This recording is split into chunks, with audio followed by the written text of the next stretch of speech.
Welcome to the South Asian Impact Project, the show where we spotlight South Asians who are shaping the Washington, D.C. region through service, leadership, and community care.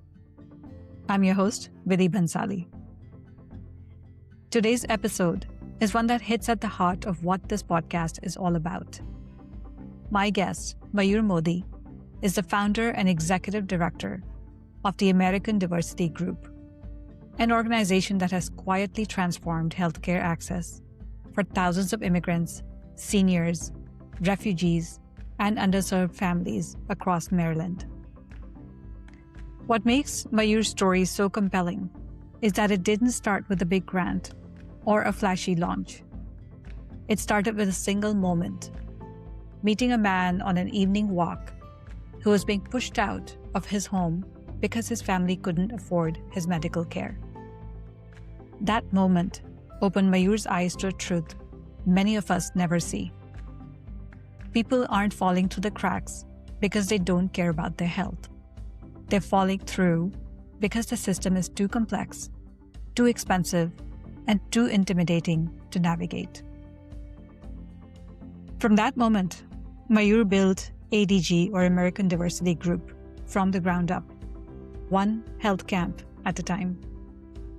And today, ADG runs free medical and dental clinics, distributes over 1 million pounds of food a year, supports refugees, trains future healthcare workers, and brings joy and dignity to seniors and to youth through weekly wellness programs.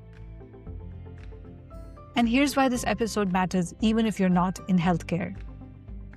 ADG is a blueprint for anyone who wants to build something meaningful for their community.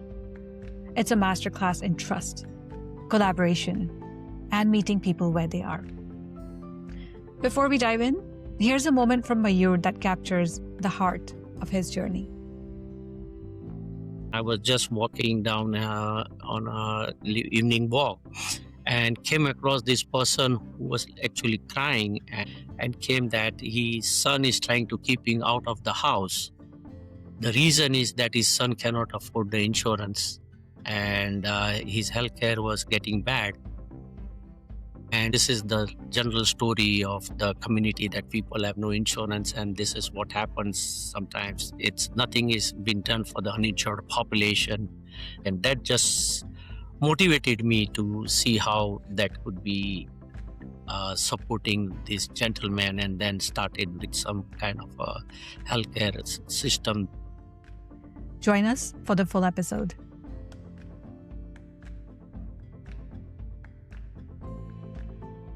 Hi, Mayur. Welcome to the podcast. It is such a pleasure to have you here with us.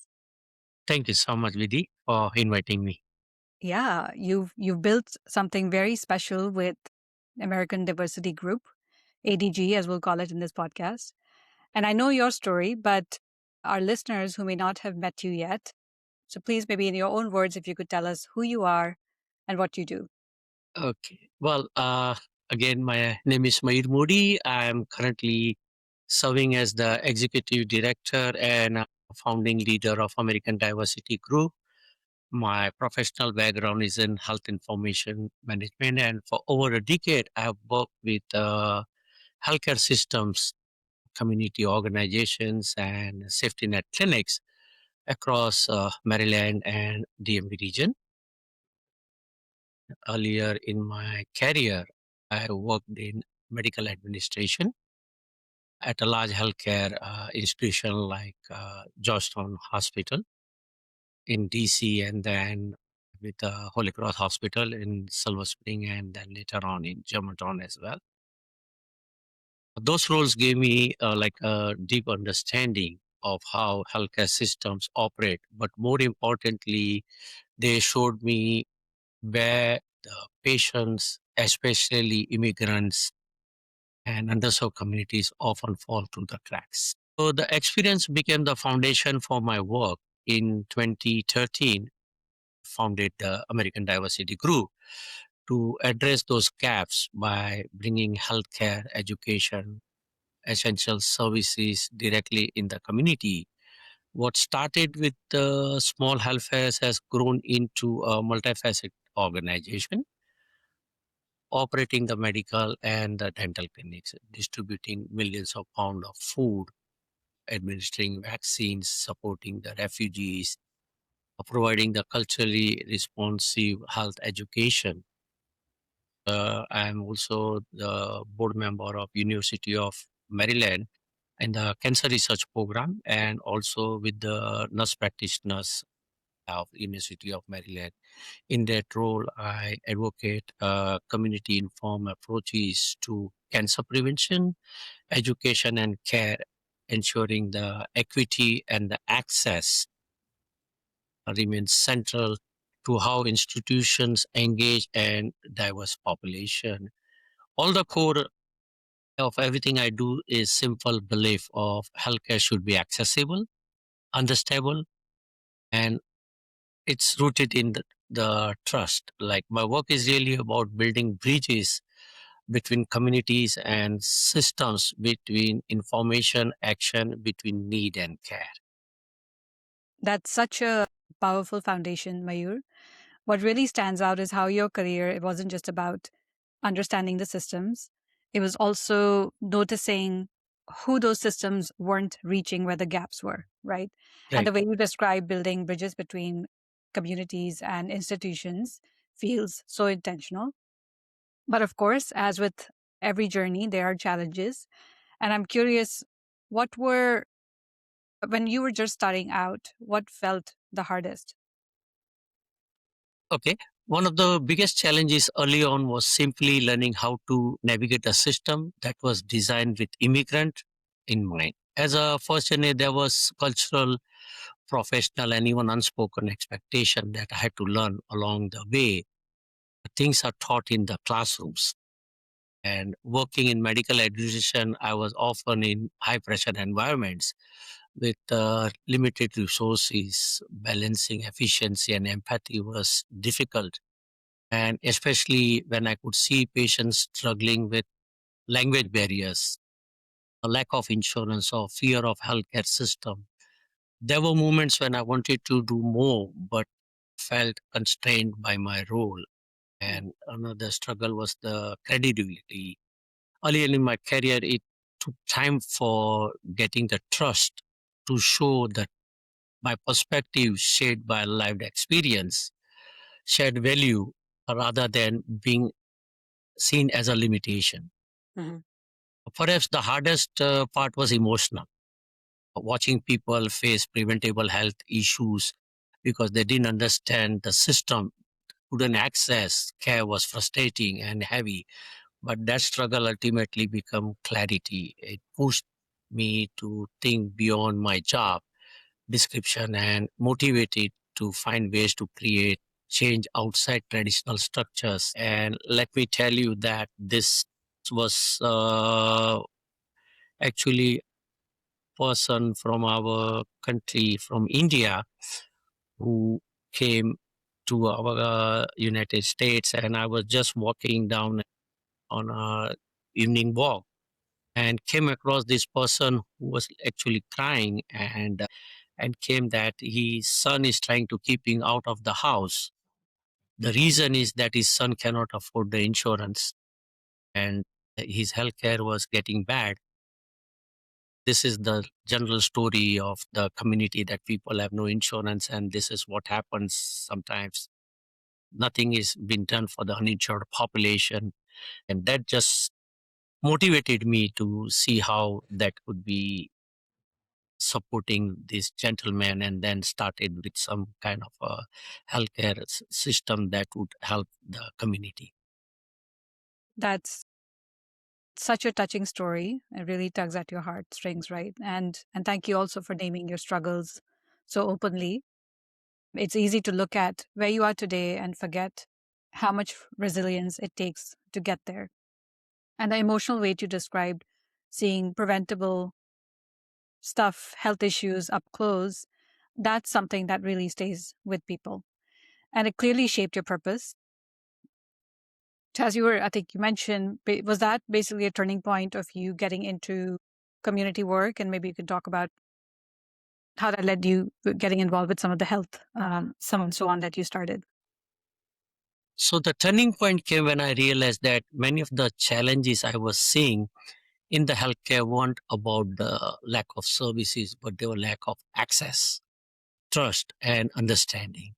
Working in medical administration, I kept seeing patients who wanted help but didn't know how to navigate the system or felt intimidated by it. The relation motivated me to step outside the traditional healthcare settings and bring services directly into the community. Like I began organizing and supporting some health camps in the faith communities, in synagogues, in community centers across the DMV. Since 2013, when we started our first health camp, until 2020, we did almost 70 health camps. During that time came COVID after that. But it's just that during the COVID, the sense of responsibility became even stronger. Communities were overwhelmed with fear, misinformation, uncertainty, access to testings. We were the first non-profit organization in the community, apart from the state government and the county government, that we did COVID testings for almost 18,000 people out in the hotspot area of Silver Spring in a span of 1 year. Wow. And provided almost 5,000 vaccines at that time after the testing part came up. And then at that time, we were distributing the food, we were distributing the PPEs also. So those were the things that we did it, and then we supported the needy as quickly as possible and pivoted to the needs of the community. Then same was true after the COVID came, the Afghan refugees who came to our country at the base. Those were just being given away the vaccines, testings, and HIV test. But after that, they were just been asked to stay in the hotels and they were at the mercy of the community. And then also the same thing with the Ukraine refugees. Many were navigating trauma, displacement, and unfamiliar healthcare system all at once. Community work wasn't a choice at that point, it was a necessity. So the combination of lived experience, early community health camps, crisis like responding solidified my path. It showed that meaningful change happens when you meet people where they are and response what they truly need in the moment. So what I'm hearing is that you saw fear, you saw confusion, and unmet need, and you responded with action. And you didn't wait for permission or perfect conditions. Yes, And I think that's absolutely. leadership in its purest form. And that's just truly commendable. Thank And that response eventually became something bigger, right? So now we're Absolutely. love to talk about your current endeavor, which is American Diversity Group. So maybe tell our listeners about how did that come around and how did you get started with that? So the American Diversity Group was born out of years of the ground experience working with communities that consistently face barriers to healthcare access. After organizing multiple health camps, outreach efforts, it became clear to me that these challenges weren't temporary. They were structural. People needed more than one-time events. Like they needed a trusted, a consistent organization that could support over the time. Operationally, AGC started very simply in the early days. It was about building partnerships, earning trust. We relied heavily on volunteers, community leaders, and healthcare providers who were willing to donate their time. In time, like I always believe in two T's, not the third T's. I would always believe in the time and talent and not the treasures.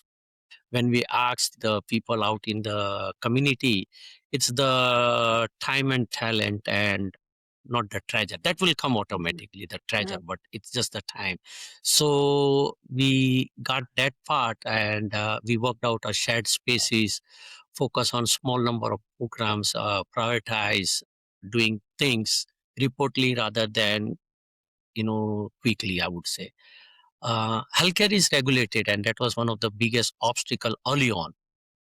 Navigating compliance, coordinating license providers, ensuring patient privacy, managing liability, and of course that funding the required patients and constant learning. There were moments when administrative complexity felt overwhelming, especially while trying to stay focused to service delivery. What gave the confidence to keep going was the community itself. People kept showing up, returning for the services, bringing their families. Over the time, those challenges strengthen the organizations. They help us build better system, clarity on our mission, and prove that community-centered healthcare, when done thoroughly and collaboratively, can work within a complex system. Amazing. I love how grounded your approach was. So, no big budgets, no flashy launch, just trust, partnership, and consistency. Absolutely. Yeah, yeah, no, and you're right. Healthcare is not a field where you can cut corners. And I think the fact that you build ADG with such care and integrity says a lot about why the community trusts you today. Absolutely great. Yeah. So, fast forward to today, can you give us a sense of where you are with ADG today, the kinds of services and community engagements you offer, and just about what scale you're operating at? So currently, ADG is having the health clinics, free medical health clinics in the community at Silver Spring location. It's on Saturdays from hours of 9 to 3, and on Saturday and 9 to 2 on Sundays. Mhm. We have 4 nurse practitioners on board and 2 MDs on board. We have been seeing almost like last year we saw almost like 1,067 patients, unique Amazing. patients in our community. With that, we also do free labs once a month, and we solved almost like 344 labs in the year 2025. Of that, we even identified 30% of those labs which were done had chronic disease like diabetes. So those people were managed with the chronic conditions, and we brought in once a quarter. We also had an endocrinologist who was coming and supporting the people with diabetic conditions. Had nutritional on board as well, so that's been ongoing, plus food as medicine. So we are giving away food to the community. And last year we almost sold more than 1 million pound of food to the communities. So that's been ongoing every weekend.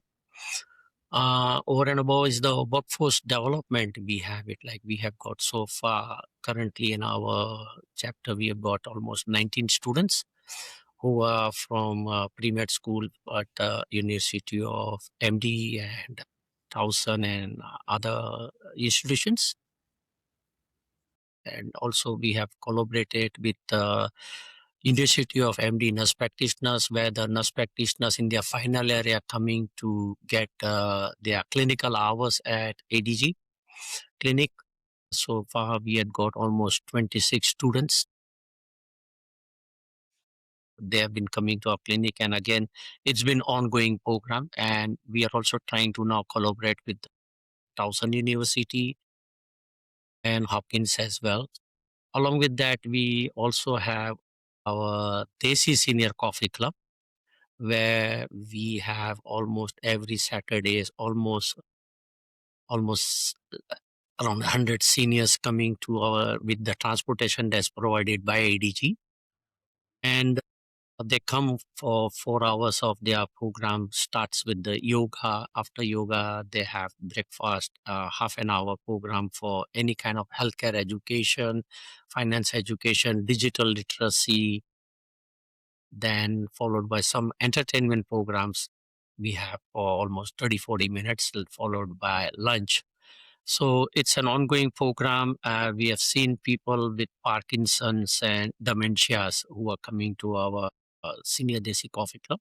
Mm. and the numbers have dropped down significantly. Where the PHQs was at some point 8 and 9s have been dropped down to 5 and 6 now. They have been consistently coming over the span of last 4 years. Oh my goodness. This is incredible at so many levels. First of all, I know the impact you're having on the community goes beyond numbers, but the numbers alone are staggering in terms of the number of community members you're helping with food, with medical care, with lab work. That in itself is a feat. And secondly, you're also not only focusing on the physical well-being of these folks, you're expanding that to mental and emotional well-being as well, especially with the senior care programs that you have.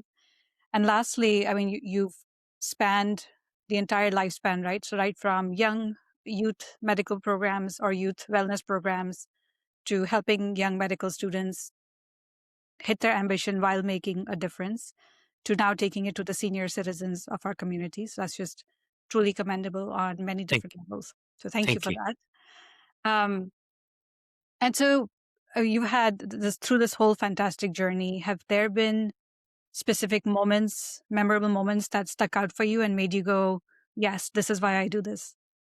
One that always come to mind is our community health camps, where we would meet people who had not seen a doctor in years, sometimes a decade, Hmm. simply because they didn't know where to go or were afraid of the system. I remember an elderly who had hesitant, I told you about, and unsure. And by the end of the visit, they were smiling, asking questions, and already planning follow up cares. That shift from fear to confidence was powerful. As mentioned earlier, also during the COVID, the impact felt more immediate. People were scared, confused, and overwhelmed by misinformation. Like when we started offering testing, vaccines, and clearly culturally appropriate information, community members would come back and say, "We trusted you, Mm. so we came." Hearing that trust expressed so directly was incredibly moving. It reminded me that trust can literally save lives. Mm. Another moment that stands out is our work with refugees, seeing families who had just arrived carrying trauma, uncertainty, exhaustion, find support, healthcare, and a sense of dignity was humbling. Sometimes it was about medical care at all. It was about some explaining the system patiently or simply listening. Mm. And there was work with seniors, particularly those living with Parkinson's disease, watching those seniors coming together to our support group regain a sense of community, feel less isolated, reminds me that healthcare is not just about treatment, but it's also the quality of life. Mhm. These moments, big and small, reaffirms what I work. They remind me the impact isn't measured only in numbers, but in trust, relief, and human connection. Beautiful. I think that shift from fear to trust, from isolation to dignity, like for the immigrants, that's the kind of impact you can't measure in numbers. And I'm curious about the realities of making this happen because, fact is healthcare is very expensive in the US. Um, how are you managing to bring it for free, mostly to your visitors? And what kind of support have you seen from the community or from the government? You're absolutely right. Healthcare in US is expensive. That's one of the biggest barriers for the communities we serve. What makes our model work is collaboration. We don't do this alone. A large part of our ability to provide free or low cost service comes from partnerships Mhm. with healthcare providers and who are willing to volunteer their time as well as the organizations. They share resources, space, Mm. expertise. Many providers, nurses, especially believe deeply in giving back, and that generosity makes a real difference. We also receive support through grants, public funding from local and state agencies. We helps our essential costs like supplies, screenings, program operations, and the support from the county government has been critical in recognizing that community-based healthcare fills the gap the traditional system can't always reach. Just as important is support from the community itself, volunteers, donors, faith-based organizations, local corridors consistently step up, whether it's offering space for clinics, helping outreach or translation, or simply spreading the word. And that's help us a lot. And what makes this most sustainable, again, I say, is the trust, because the community trusts us. The providers are willing to partner. Funders are willing to invest. Volunteers are willing to give their time. It's shared effort and that collective support that it allows us to bring care to people otherwise who have not access to it. It's beautiful to hear the recurring theme of trust and collaboration that seems to be the heart of your model. And you're right. I think trust is a form of currency in the community work. So, I'm sure this is inspiring a lot of folks, or folks have already had ideas about starting something similar in their communities. So, for someone who's trying to do so, what advice would you give them to get started and to maybe avoid any roadblocks that you came across early on? Yeah, so the first thing I would say is start listening. With every community is different, and the faith. And the most important step is understanding what people actually needs.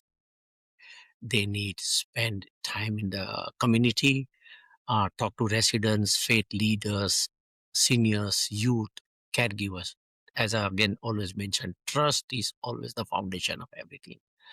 From a practical standpoint, you don't need a large organization or a big budget to begin. What you need is a strong partnerships.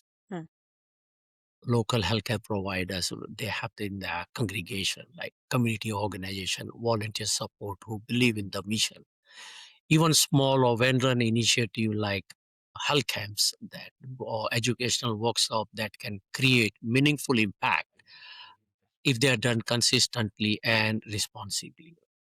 One major lesson I've learned is to respect the complexity of the healthcare. It is highly regulated, and cutting corners can do harm than good. Take time to understand compliance, patient privacy, proper coordination with licensed professionals.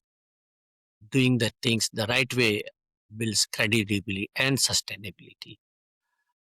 It also encourages people to be patient. Community work takes time. Results aren't always immediate. Progress that happens quietly before it becomes visible. There are obstacles always, like funding, regulations, burnout. But if your work is grounded in the purpose and accountability, those challenges become learning opportunities. Finally, remember the impact doesn't scale through system alone. It scales through relationships. When people trust you, they show up, they participate, they help carry the mission forward. And I would say that two of the faith communities have been able to follow that path. And one of them, I would say, we started the health camp in 2014, GNFA Gurudwara in Silver Spring. Now that faith community has their own clinic which operates on the weekends, provided by the volunteer providers of the congregation at Gurudwara. The second one who replicated ADG is the White Tulip. It's a Turkish mosque in Howard County. They believed and have been working and collaborating with ADG to build up the system as well. So That's such great examples that prove that this can be replicated successfully. So thank you for sharing that. And truly grounded advice, right? Start with listening, respect the complexity, and build relationships before systems. And I especially love, you'd mentioned the three T's earlier as well, which is, look for time and talent, and the treasure will come. That's just absolutely, gold. Great Absolutely. framework. Yeah. So maybe shifting gears, looking ahead, what's Mayur next for you and for ADG, and what are some ways that listeners can support you with that vision? So, over the next 5 years, my vision for American Diversity Group is to deepen and expand our impact while staying true to our community centered roots. That means strengthening our free clinical services, expanding preventive and wellness programs, and continue to reach population that are often overlooked, including immigrants, seniors, refugees, and the youth. I would like to see ADG grow as a trusted hub for culturally responsive healthcare and education, a place where people can access not only medical services but also mental health support like chronic disease, food assistance, pathways to opportunity. Especially focusing on expanding programs that address long term wellness, such as senior support, youth development, and caregiver education.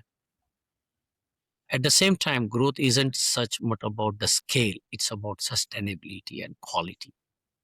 We want to build stronger system, invest in partnerships, ensure that everything we do remains compliant, ethical, rooted in dignity and trust. As how listeners can support this work, there are many meaningful ways. Volunteering time to expertise, spreading awareness within your networks, partnering us through institution or organizations, supporting us financially, of course, all make a difference. That collective support is what will carry this vision forward, I would say. Love that vision, and I admire your ambition to scale while staying, deeply rooted in community care and dignity and trust. And I also love that there's so many ways for volunteers to get involved, not just financially, but through skills, network, and awareness. So, time to give back to you, Mayur, because you've given so much to the community. We're giving you a magic wand.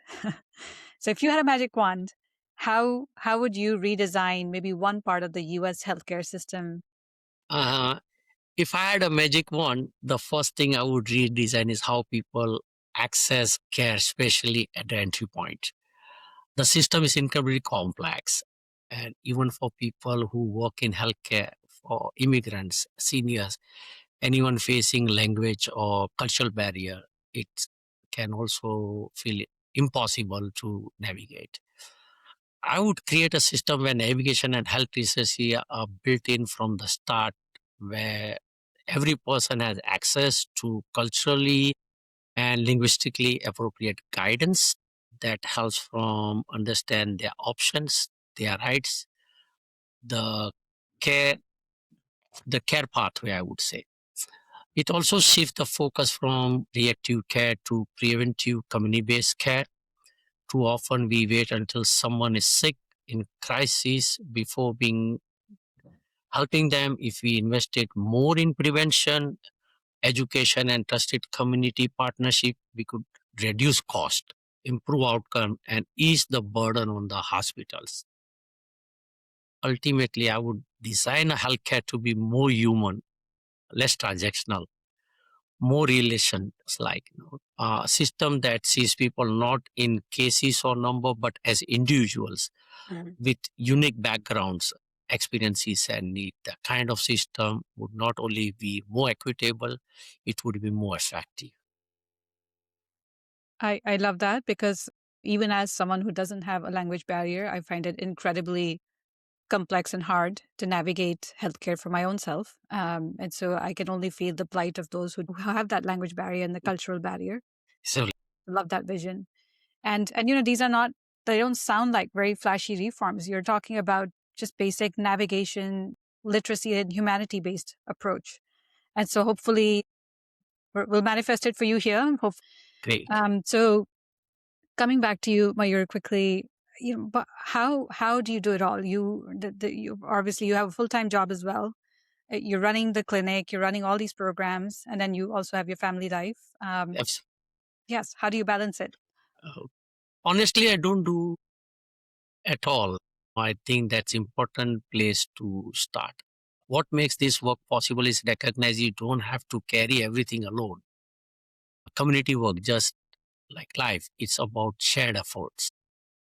Over time, I've learned to be very intentional about priorities and boundaries. There are seasons when work demands more, seasons when family needs more come first, seasons when community takes the lead. Balance isn't about doing everything at once. It's about knowing what needs your attention right now. Other lesson is to start small and be consistent. You don't need to build an organization or commit endless hours to make an impact. Even a few hours a month, when done thoughtfully, can matter. Sustainable service fits into your life. It shouldn't consume it. I have also learned to lean on the community, delegating, trusting others, and building teams not only prevents burnout, it strengthens the work. When people feel ownership, the impact multiplies. Finally, give yourself grace. Service work can be emotionally demanding. It's okay to pause, rest, a step backward when needed. Taking care of yourself and your family isn't separate from doing good. It's always allows you to keep showing over the long term. Amazing. I really appreciate your honesty here that you cannot do it all. I'm sure a lot of our listeners love hearing that. It's really about the balance that you strike, like you're saying, across seasons or boundaries and really leaning on that community for support, right? Don't try to do it all on your own. All right, Mayur, so we're going to lighten things up a bit. We are going to put you through a rapid fire section here. Are you ready? Okay. Sounds good. All right, let's go. A habit you've been trying to build this year. Stay calm. That it seems like you're a very calm person, but I'm sure you're in a lot of stressful situations. So I believe that. A Gujarati snack that deserves more global fame. I love teflas. So tefla Teplas. is Love it. I love teplas too. I agree. A word you overuse at work. intentional. Well, intentional. Love Yep. it. Okay. As is all your work, so makes sense. A book or movie that shaped your worldview. Movie, I would say definitely it's my favorite movie in early 70s was Diwar. Devar, tell us why. Like it just not about the character in the movie, but the way the character proves that confidence he had in him. Like if you see that